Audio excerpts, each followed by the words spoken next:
Cái này bò. Có xoay tơ. Có xoay tơ có dứa rồi. Tay không tay đâu ạ. Ra ta. Đó mày có một tay. Không thể tao được một tay này.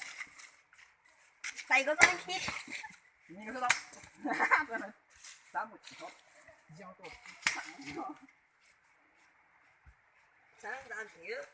Mình cắt cho nó là cái chuyện này nhá. Ôi rồi thì lắm rồi là đó. Gì đó tao tao. Cái chuyện chơi này ai tay chịu hết một chút được không? Nó một chút được không? Hai quả hai chút quả này.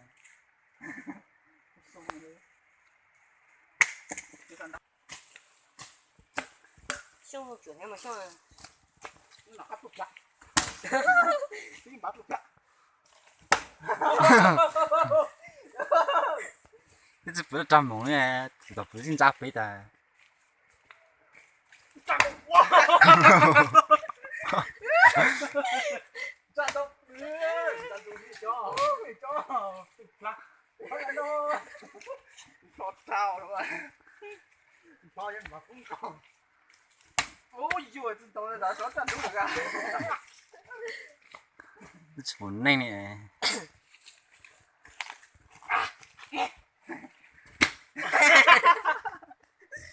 我觉得东搞。tính ra rồi nha. Tôi đang ra phải bỏ chơi. Đang rồi nó. Trắng này lại một tụi thế à? Không, cái đấy rồi. Ô, rất là được. Thả. Tôi thấy nó quá.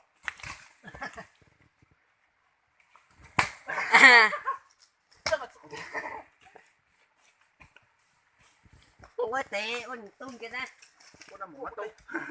rốt tờ đó Thật ra là cái tung là gì chưa? Chui. Cái gì gió nó mà. Ui khó tả. Ít chịu. Số người ta. Ôi đủ này người ta. À. Không có Ồ, thật đấy. chú này Muốn là chuối giá mình chuyển đâu rồi? không mấy chuột không mấy chuột không mấy chuột Rồi, để nó tung hơi sai rồi. nó. Rồi nó. Sao mà chú ơi, chú có sốc nó. Cái gì à? Đây không? Tôi má tôi vào tôi trả tung chuối gì? Nó là cái một chuyện có sao nó. Cái gì đúng ra? Làm sao? Cái gì chết là tôi đau nè. Chúng nó nữa.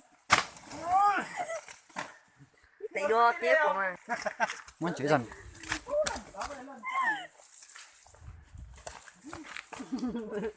Cho dính vào cái chó.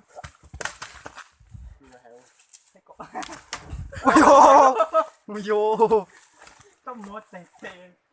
Tiền. 무슨 영 배우 내가. Tiền mua nhau. Chơi mày không? Cái này nó sạch. Giải thiết rồi đấy. Không thấy. Tạc nó đá một chiếc. Để cho mày tiền mua nhau cho nhé.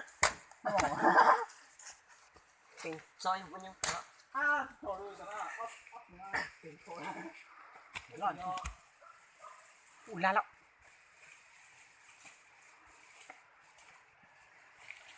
Không biết tiền tôi tiền không phải là vậy. Khi tôi cho tôi làm vì sao nó làm sao tôi rồi đấy.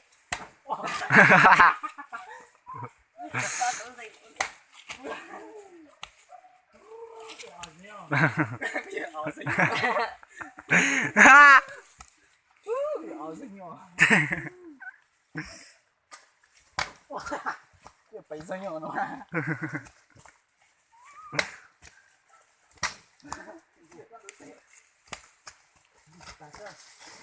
이거 깡 주자 좀 잡고. 저 아예 저걸. 왜 좀 차라네.好多人吃的肥海蜇，好多人吃的肥。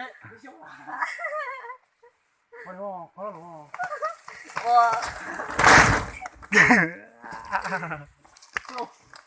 저 봐.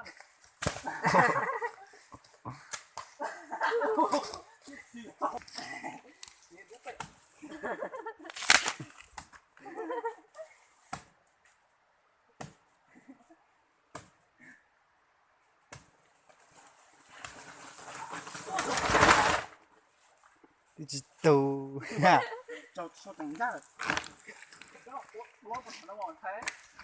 Đó, uống mà cái uống đuôn ra không? Ta nói, ta nói. đây mình mà họ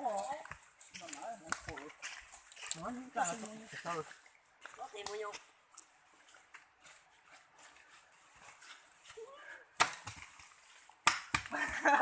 Ôi giời, mình chặt cho này thấy gì.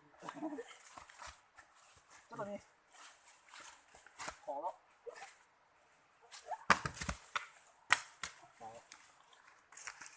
mình kia rồi